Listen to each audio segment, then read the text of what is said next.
As China enters the opening stage of its 15th five-year plan, Chongqing is accelerating its role as a key hub for Western development and inland opening up. For foreign businesses looking to work with Chongqing, how do they view the city's growing trade links, industry opportunities, and business environment? Breaking News spoke with Peter Burnett, Chief Executive of the China-Britain Business Council, to offer an international perspective on the city's new opening up opportunities. I've been very lucky. Okay. So the UK is the guest country of honor at this year's fair, bringing a large business delegation to Chongqing. So what message do you think this sends to?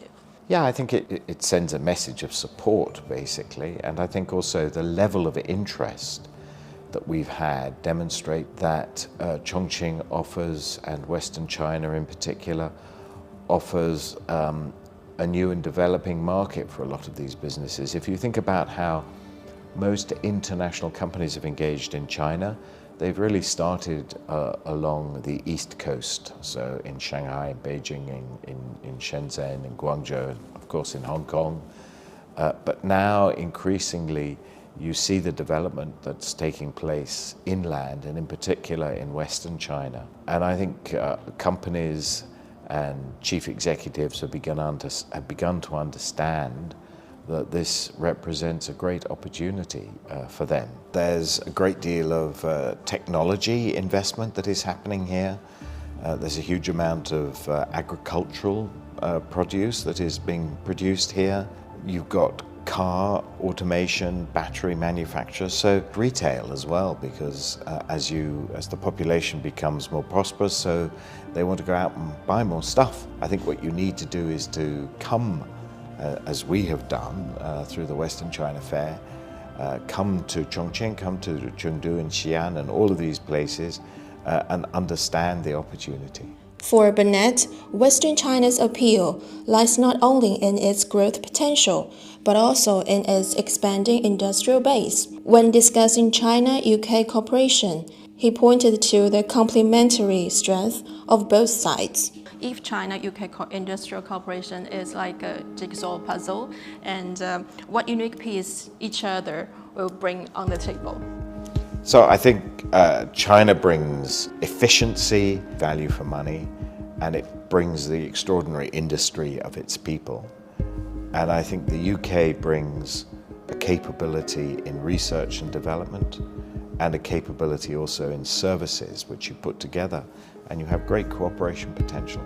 If you look at the 15th five-year plan and the UK Modern Industrial Strategy, a focus on services, a focus on advanced manufacturing, a focus on technology and technological development, and also on the creative industries. Actually, you put all of that together and you've got the potential for great cooperation and great collaboration. It shows you the technological prowess and the investment that has been made in the UK in some pretty important areas. Food and agricultural production is incredibly important, and if you can produce more food with less labor and more technological invention, then that's going to be very, very welcome. And then you think of cars, some of the innovation that's been made in cars is happening here in China, particularly in battery technology and storage technology. But when it comes to design, many of the Formula One cars that compete around the world are designed and developed in the United Kingdom. If you can bring that together with some of the capabilities in China, you've got great scope for collaboration. Beyond manufacturing and technological innovation, finance was another key theme of the interview. As Chengdu and Chongqing work to build a Western financial center, Burnett said financial services will be essential to supporting industry and trade. If you're going to develop, if you're going to see advancement in an economy, if you want to see prosperity, then you're going to need finance, you're going to need banks, you're going to need capital markets. And I think Chengdu and Chongqing are very well positioned to do that. I'm very pleased to say that the two big British banks that operate here have branches in both Chengdu and Chongqing, HSBC and Standard Chartered Bank. And I think they're very involved in developing financial products for that economic development. If you're going to start exporting using those logistics capabilities, then again, you're going to need to be able to finance that. So you're going to have trade finance, transaction banking, but as well, you're going to have the ability to invest in projects so that projects can flourish. So you need some element of long-term project financing and risk management. As you reach out to connect to those parts of the world, you're going to need to have an ability to finance and to think cross-border. From British companies entering Western China to Chinese companies expanding overseas, Burnett said the market roles of both sides are changing. Chinese firms are moving beyond exports and looking for deeper local engagement in overseas markets. Chinese companies are thinking differently about going global. They are not just for the sales channels or R&D centers and shared market networks in the UK. So what does this tell you?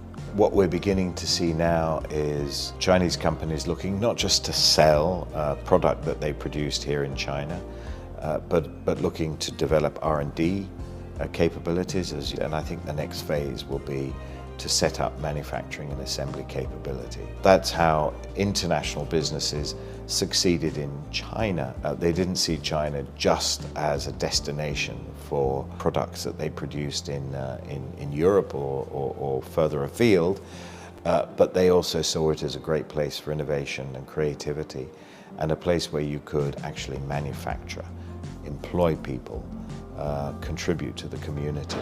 China wants to develop its Go Global strategy. It's going to have to do much more of that.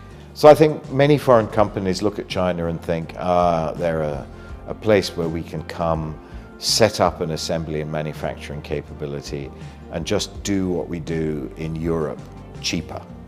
And that is completely wrong. Today, I think something like 30% of international companies are actually exporting capability from China. So they've invented a product, or they've invented a new way of manufacturing in China with the creativity of the and they're now taking that overseas from China. And if you think you're just going to come to China to build your produce or your products more cheaply, then you've got that wrong. Particularly in this difficult time, I think there are lots of areas of overlap and complementarity, and we should focus on those, build on those, and create more prosperity and more economic opportunity for our two nations.